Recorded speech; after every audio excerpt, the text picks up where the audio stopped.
The night was cold, and rain poured down like it was punishing the earth itself. Inside a dimly lit house, shouts echoed through the walls. "I'm done with you, Sarah." Daniel's voice thundered as he threw her suitcase toward the door. His eyes were full of fury, his face twisted in pain and betrayal. Sarah stood still for a moment, her body trembling. Her lips quivered, but she didn't speak. Tears rolled down her cheeks as she clutched a small silver locket close to her chest, something she hadn't shown him. She took a deep breath, her heart breaking not just from his words, but from what he didn't know. "Daniel, please," she tried to speak, but he cut her off. "No, don't. You lied to me. You hid things from me. I don't even know who you are anymore." His anger was raw, fueled by misunderstanding and wounded pride. Sarah's knees weakened, but she managed to whisper, "I wasn't lying. I was trying to protect you." Daniel laughed bitterly. "Protect me? From what, Sarah? From your secrets? From your double life?" Her tears fell faster. "If you knew the truth, you'd never forgive yourself," she whispered, almost to herself. But Daniel had already opened the door. "Get out," he said coldly. "And don't ever come back." Sarah took one last look at him, the man she had loved more than life itself, then stepped out into the rain. The door slammed shut behind her, echoing like the final beat of a dying heart.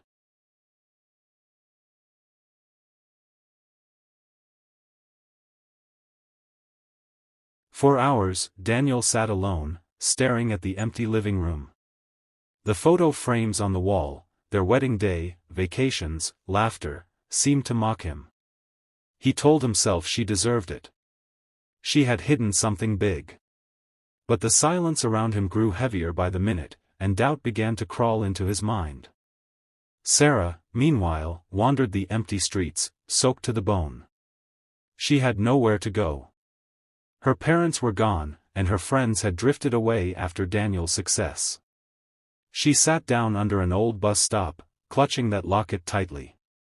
Inside it was a photo, of a little girl with bright brown eyes and a sweet smile. Her name was Lily. No one knew about Lily except Sarah. Not even Daniel. 3 years ago, before she met Daniel, Sarah had volunteered at a small orphanage. There, she met Lily, a frail child battling leukemia.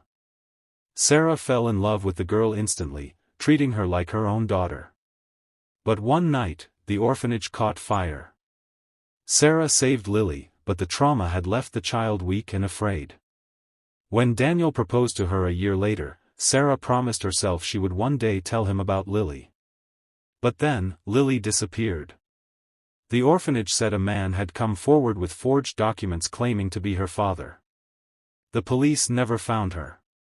Sarah spent months searching, hiring investigators, following false leads, losing sleep and weight. Daniel noticed her distance, her secretive phone calls, and late-night absences, but she couldn't explain without reopening that wound. He thought she was cheating. And tonight, that assumption had destroyed everything.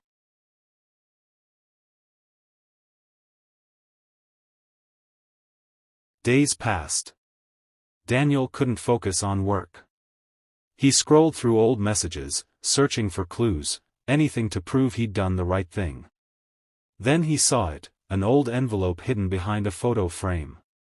It had Sarah's handwriting on it. "Open only if you stop believing in me." His hands trembled as he opened it. Inside was a letter, and a hospital report. The letter read, "Daniel, if you're reading this, it means you've stopped trusting me. I never betrayed you.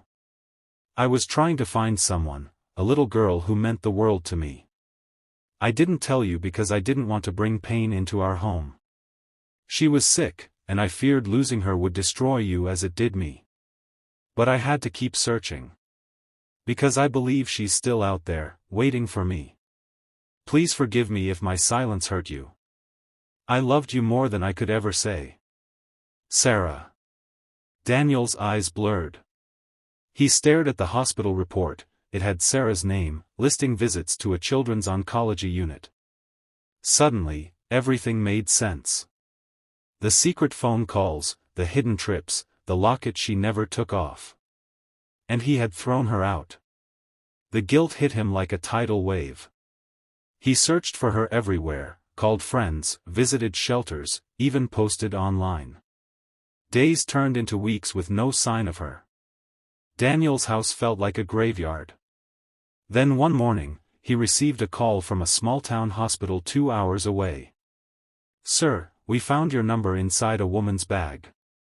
She was admitted last night after collapsing near the bus station. Her name is Sarah." Daniel didn't even wait to hang up. He drove through the rain, tears streaming down his face. When he reached the hospital, he saw her, pale, weak, but still with that same quiet grace. She looked up, and her eyes softened the moment she saw him. "Daniel," she whispered. He fell to his knees beside her bed. "Sarah, I'm so sorry. I didn't know. I thought." She placed a trembling hand on his cheek. "It's okay. You were hurt. I understand." "No," he said, breaking down. "I should have trusted you. I should have believed in the woman I married." Sarah smiled faintly. "There's something else I need to tell you." She reached into her bag and handed him the silver locket. "I found her, Daniel." He looked confused. "She's alive," Sarah whispered, tears spilling down her face. "Lily, she's in the same hospital. The man who took her abandoned her when she got sick again.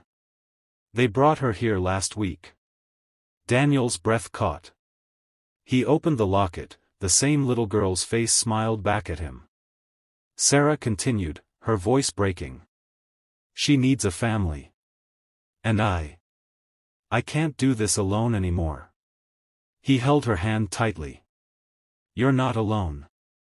Not anymore."